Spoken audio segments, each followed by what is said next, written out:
इसलिए कभी लोगों के कहने पे अपना मन उदास मत करना। कृष्ण के साथ महारास में रहना, ठाकुर हमेशा तुम्हारे साथ रहें, जीते जी भी वही तुम्हारे हैं, और ये शरीर चला जाएगा तब भी वही रहेंगे, सदा वही रहेंगे। तो उनसे प्रीत करते, उनसे प्रेम करते, कोई ऐसी चाबी ढूंढते हैं कि उनसे पक्का प्यार हो जाए, पक्का वाला, झूठा वाला नहीं। पल भर के लिए कोई हमसे प्यार कर ले, झूठा ही सही।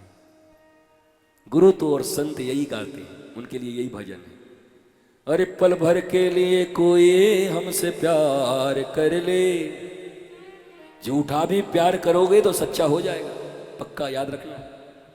अगर संत ऋषि ज्ञानी गुरु से झूठा प्यार कर लो तो एक दिन वो सच्चा प्यार तुमको हो जाएगा, क्योंकि तुम्हारी जिंदगी में सरकार उतर आएंगे, करतार उतर आएंगे, बड़े सरकार का आगमन हो जाएगा। वो भी कितना बढ़िया गाता था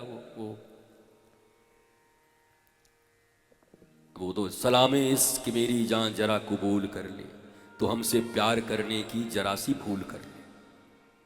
तो हम तो ये भी कहेंगे कि जीवन में अगर भूल ही होना है प्यार करने का, तो कभी किसी शास्त्र सम्मत योग्य संत या गुरु से प्यार करने की भूल कर लेना, तुम्हारी जिंदगी बदल जाएगी। झूठा प्यार भी कर लो, जिंदगी बदल जाएगी।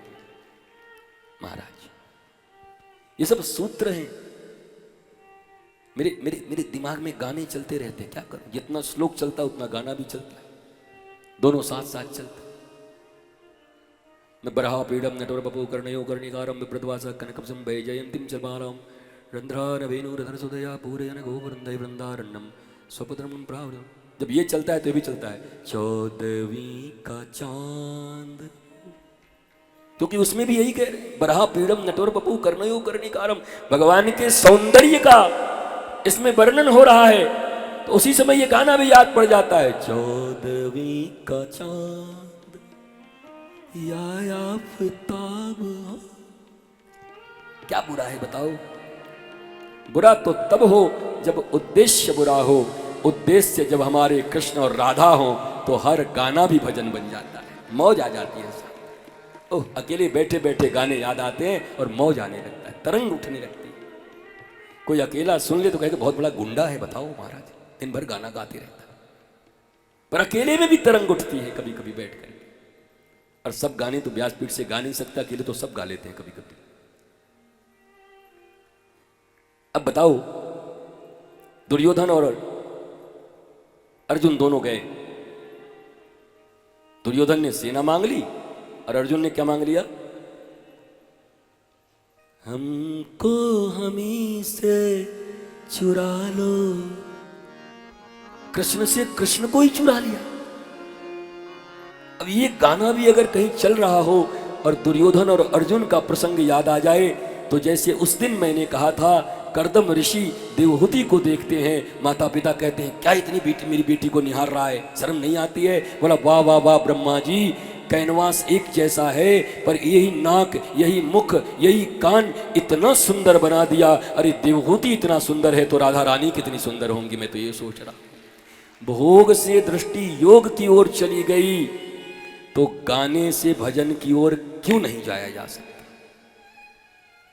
माय डियर, गाने सुन करके नाक भाव मत सिकोड़ा करो। ये गाने, ये तराने, ये दीवाने किसी और के नहीं, केवल वृंदावन बिहारी और बरसाने वाली राधा रानी के हैं।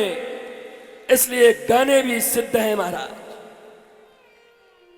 कोई तुमसे पूछे तुम्हारे गुरुजी सिद्ध हैं? बोला हाँ, गाने में बहुत सिद्ध है, बड़ी सिद्धि प्राप्त है उनको। कहीं तो सिद्धि है महाराज, सिद्धि यही होनी चाहिए। और हर सिद्धि का मतलब यही है कि प्रत्येक सिद्धि और रिद्धि तुम्हारे जीवन में मुस्कुराहट भर दे। अगर ये गाने राधा कृष्ण की याद दिला दे तो जीवन में ऐसे ही मुस्कुराहट भर जाएगा। है सिद्धि है कि नहीं? बताओ, क्यों नहीं है? मुझे बताओ। अब कोई खड़े हो तो तर्क में बताओ, मैं तर्कशास्त्री भी हूं, जवाब दूंगा। आओ ठाकुर आओ, आओ प्रश्न पूछो। मुझे पता है उधर जाके बोले ठीक है, ये महाराज ना बहुत ही फिल्मी गाना गाते रे, एला मोला लगत है जे श्लोक कम याद है, गन में ज़्यादा याद है।